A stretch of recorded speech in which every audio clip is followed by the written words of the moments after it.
Hi everyone, this is Balazs from Racing Brick. I still have two Technic space sets from the March 2024 wave to review, namely the 42180 Mars Crew Exploration Rover and the 42178 Surface Space Loader LT78. I will show these two sets together as they are closely related. Of course, later we will also include the VTOL heavy cargo spaceship, which is already built. The front of the box shows the rover in action, with the obligatory space logo in the silver triangle.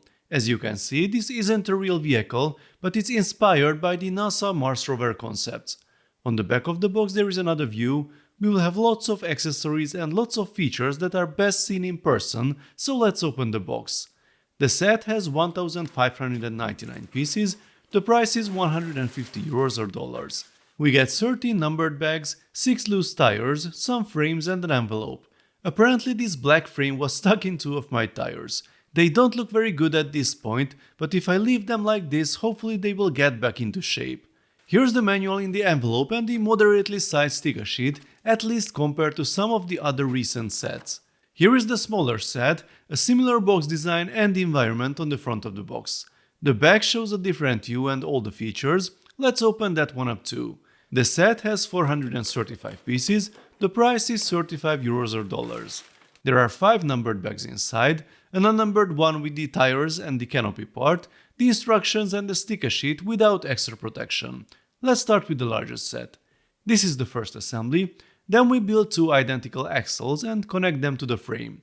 These links connect the axles together to create a pendular suspension. Here we attach a few gears, without much context. More different gears here, knob gears, worm gear, a lot of things going on. These are the first stickered pieces of the set. Now you can see how all those gears and parts work together, and we can attach them to the main assembly. It's time to stabilize this wobbly thing with a couple of panels and a decent number of pins. This is the first time the 3x19 frame appears in light bluish grey. Interesting use of parts, simulating different connectors, and our build is getting bigger and bigger. The same thing goes to the other side, which is a little more difficult to connect. We can already test the function of the chassis extension by removing these parts. You can still see the components involved. The larger the construction, the more difficult it becomes to show where the assemblies belong, because this simple click requires 2 whole pages in the manual.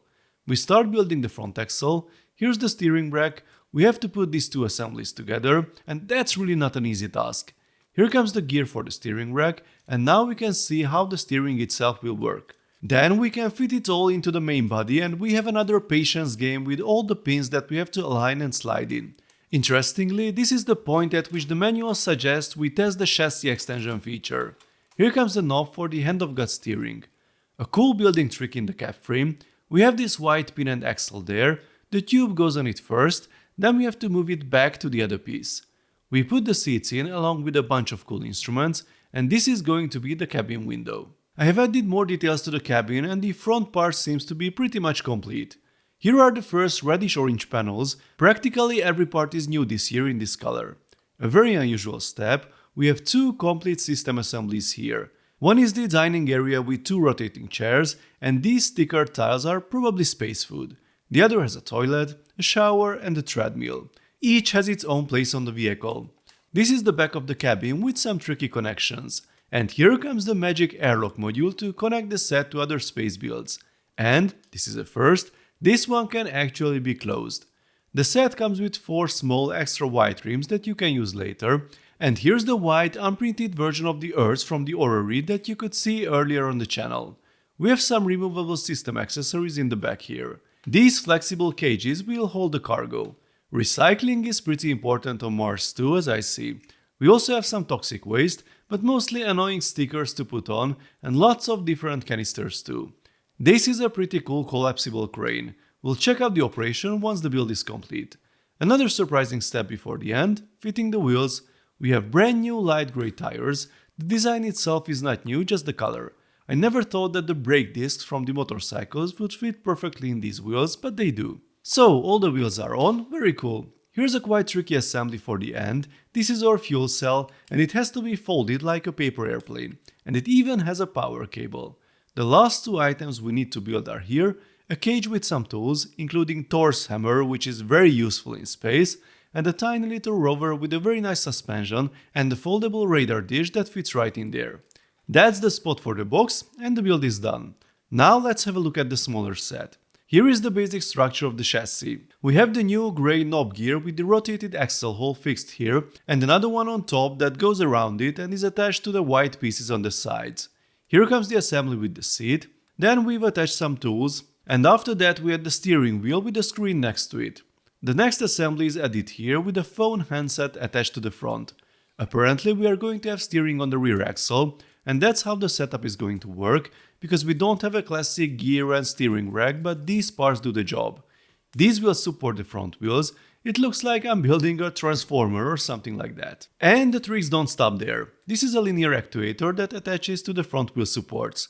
We have two controllers here, one for the steering and the other can adjust the linear actuator. There are even more linkages in this set. This one goes here. We get the first body panels, with stickers of course, then we add more panels, a few smaller details, and here comes the bubble canopy piece similar to the cargo spaceship. It's time to attach the wheels with the brand new grey tires. Pay attention to the orientation of the rims and tires, because if you mess them up, then commenters are sure to find you. I'm guessing the designer has had similar experiences, because there is a dedicated page highlighting the proper orientation. Also check the axles of your front wheels, they need to be pushed all the way in to fit this cool looking wheel cover. The last element is this crate with the precious cargo. Apparently our explorers have found alien life on Mars, but I'm not sure if anyone wants to connect to those airlocks. That seems dangerous, and we also have another green flower piece to discover. So, our build is finished. Here are both machines side by side, and I think they look pretty good. When we add the third set to the group, it becomes even more impressive. We have quite a fleet here. Now let's take a look at the functions. What we have here is a massive 6-wheeled vehicle with great ground clearance, at least in the middle. It has hand-of-God steering, which is pretty easy to control, but it takes a while to turn it around. Articulation at the front is very impressive. You can drive over big obstacles, but the back is a bit interesting because the wheels are connected. We would need very special obstacles to make all the wheels touch the ground. When one side is lifted, the other axle can bounce around freely. There are several pages in the manual dedicated to the functions, which is very rare. Normally we only get the basics, the same pictures as on the back of the box. The rover carries a lot of equipment. We have an elevator in the back, but I think that's more for the crew because we can move everything else with the crane. It's cleverly designed, but there's barely enough room to turn around when the fuel cell is there, at least if we put it in the place recommended in the manual. I can't push it in any further because the plug is blocking it, but there's a much better position. It fits here too and doesn't move by itself. So, can you unload the cargo with the crane? Yes, you can, but it will certainly take a lot of time. The range is good, you can even access the crates in the other corner or the lamps, so everything works here and it is playable. Once we've unloaded the cargo, here's the big party trick of the set. The cage folds in half, and after removing these two small assemblies, we can significantly shorten the wheelbase of the truck. Actually, it's probably the other way around. The rover arrives in the spaceship like this, which is the transportation position, then it's extended and ready for all the cargo needed for the expedition.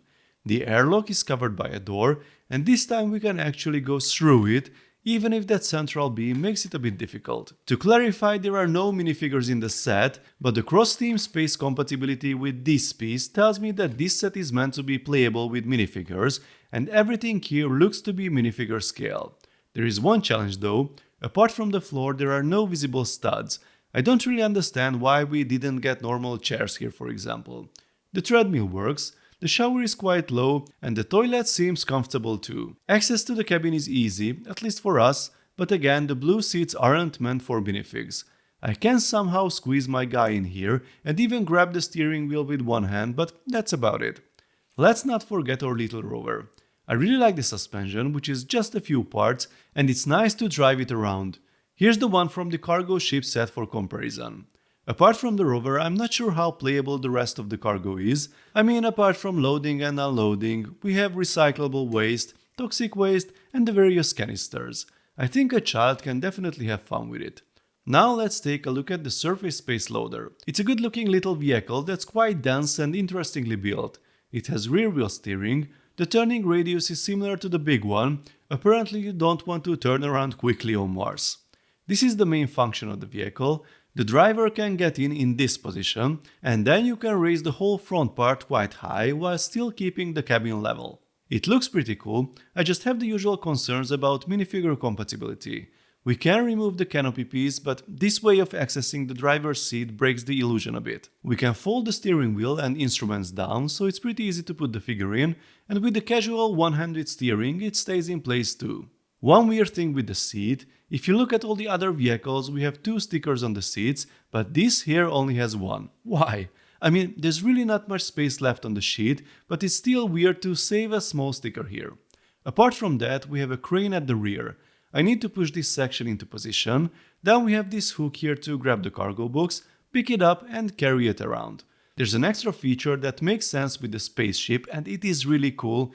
Yes, you can pick up the loader and carry it anywhere. I wouldn't recommend doing that with the big one though, it's really heavy. So folks, here are the 3 Technic Space playsets together. I've added the prices and the number of pieces. In my opinion, the cargo spaceship is still the best from this perspective, but you can get the whole package for a little less than 300 euros or dollars, even directly from LEGO, and at some other retailers it's already close to 200 euros right after release. I think this package offers great play features for the price. These are real play sets for kids, but also interesting enough to build and have lots of cool parts. I didn't talk much about the new tires, they are basically the same as the black ones, except for the color. They fit in well with the space theme, but I couldn't think of any other scenarios where they could be useful. The only part that feels a bit forced to me is the use of the airlock part and the possible compatibility with other sets, but I will dedicate a separate video to this topic. Please let me know what you think of these sets, whether you like them or not, will you buy them? Let's talk about it in the comment section. If you enjoyed this video, then please give it a thumbs up and don't forget to subscribe with notifications, as there will be more exciting LEGO videos coming soon. See you next time, bye bye.